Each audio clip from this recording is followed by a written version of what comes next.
amongst ourselves in order to actually achieve any goal in any establishment, be it a company, be it at school, even at the church, in different groups in the establishment. We need unity. We have to unite. If we don't do that, the next thing is, if we are not united, the next thing you simply fall, and you can be easily defeated. I can give you a very good example. USA caused the collapse of USSR using the likes of Bin Laden during that war. Why? USSR was one of the most united, I can say, yet the most united states in the world. And they said, if it continues like this, USSR was going to be, I think, the all-time, what can I say, superpower. But actually what they did, they saw that there is strength in unity, and USSR was one of the proud area of this unity we are talking about. And if you check, United States has got 50 states which are United States of America. And you would actually wonder, you would say maybe it's a lie, that during the long back times, United States of America was one time being in a colony of Britain. But now, how to overcome colonialism, be it economic problems, whatever, we need to be united. And the United States of America managed to do that. And today they boast of 50 states which are actually united, and they're called United States of America. But us here in Africa, we are being forced to be divided. And after that, they know very well that if we are divided, you can easily fall. So as long we don't embrace unity, as Zimbabweans, number one, as Africans, definitely we can be easily defeated, and anything which comes back, we will be the first target to be hit by whatever comes. As the establishment of the United States of Africa, it was Kwame Nkrumah who came up with this idea long back, and I think that's our number one political enemy. That's why even Gaddafi was butchered, and even Saddam was also, because especially Gaddafi pushed for United States of Africa, because these superpowers, so-called superpowers, they actually strive on dividing people. I have got a very good example, if we would like to add on this one. Sudan. When Britain colonized Sudan, they wanted oil, because Sudan has got a vast piece of land which is a desert. But actually, when they failed to get this oil in whatever the test they did and the surveys, they decided to hand over independence to Sudan. That was in 1956, around 1956. Actually, when they were packing their bags, what they did, they went to the south and they told the people from the south that these people from the north, they don't actually like you. And they went to the people from the north, they told them the same message. And what happened? There was tension. And what they did now, when they were going, they said, no, you have to run your country as a federal state.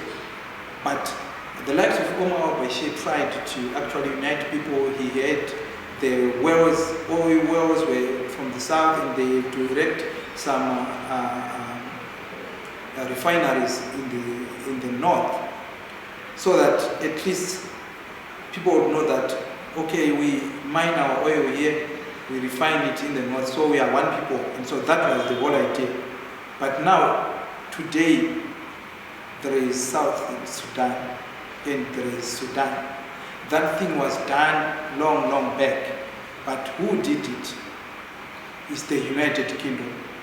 as we say the United Kingdom, which means 1, 2, 3, or 4 kingdoms as one.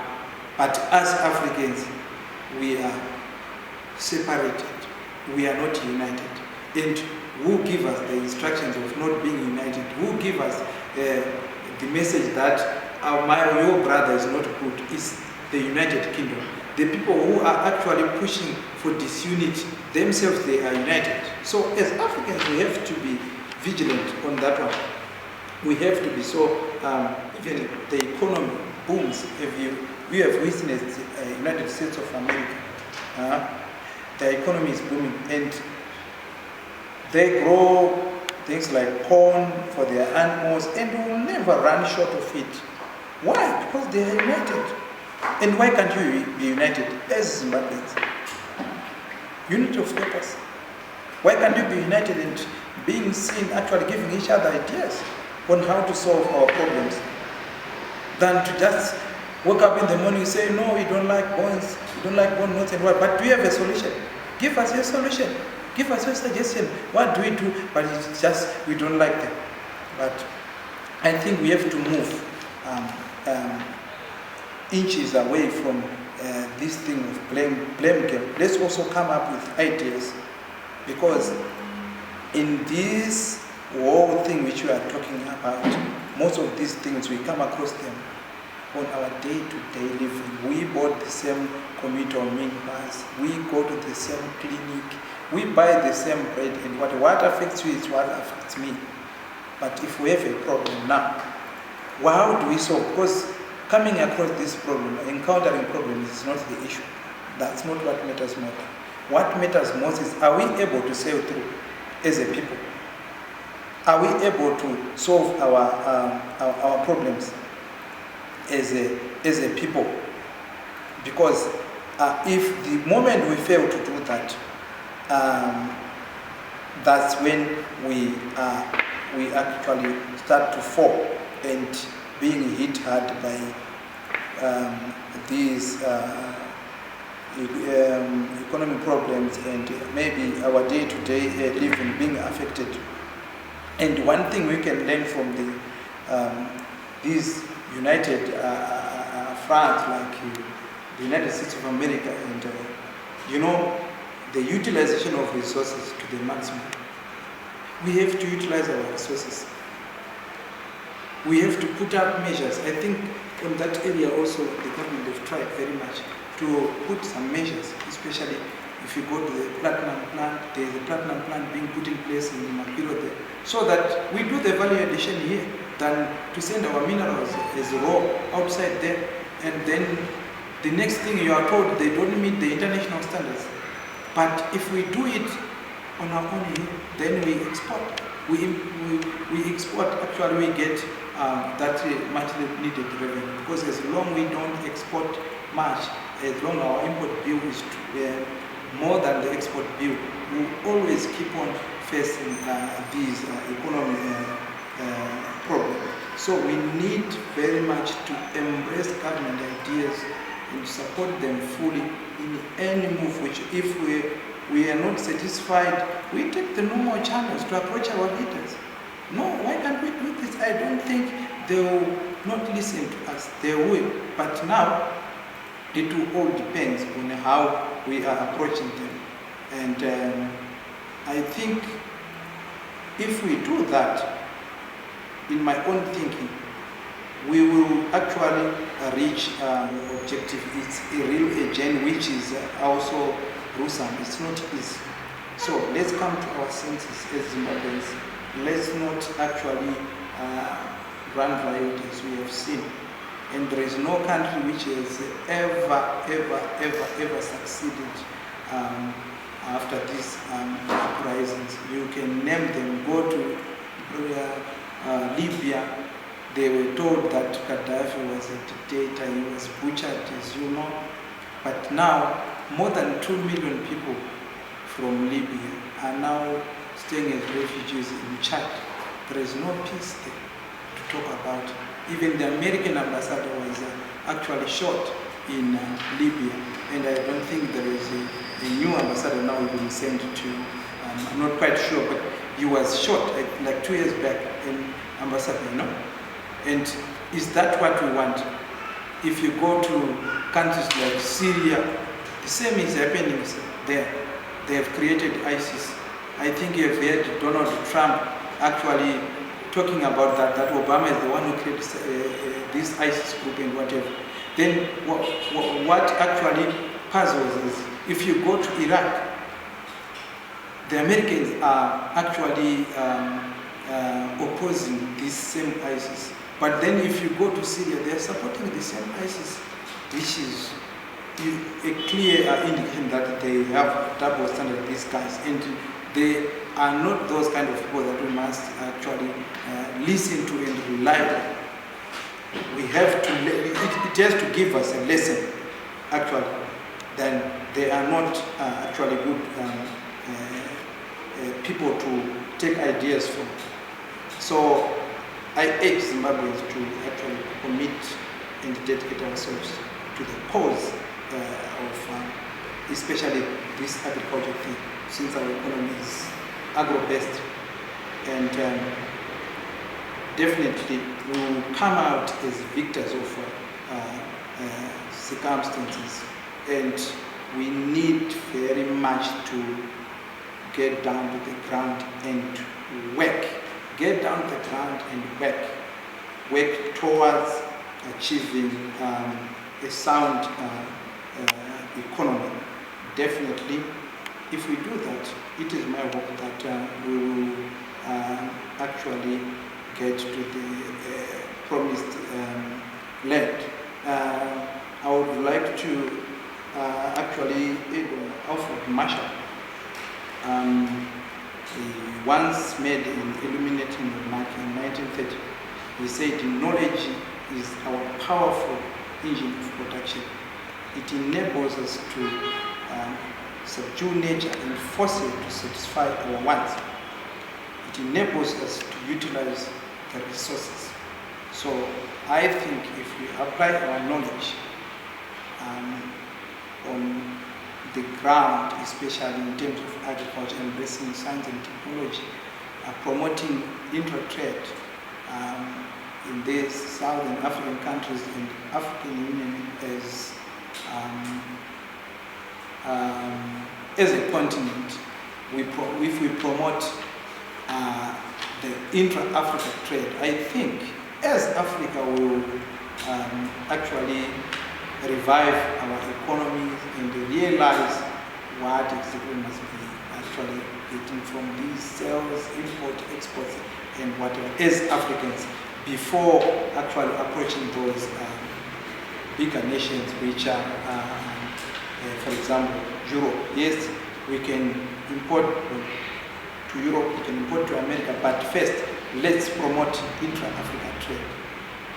And each and every country specializing on their, let's say, field of expertise. Like Zimbabwe, we are agro-based. We specialize with this agriculture.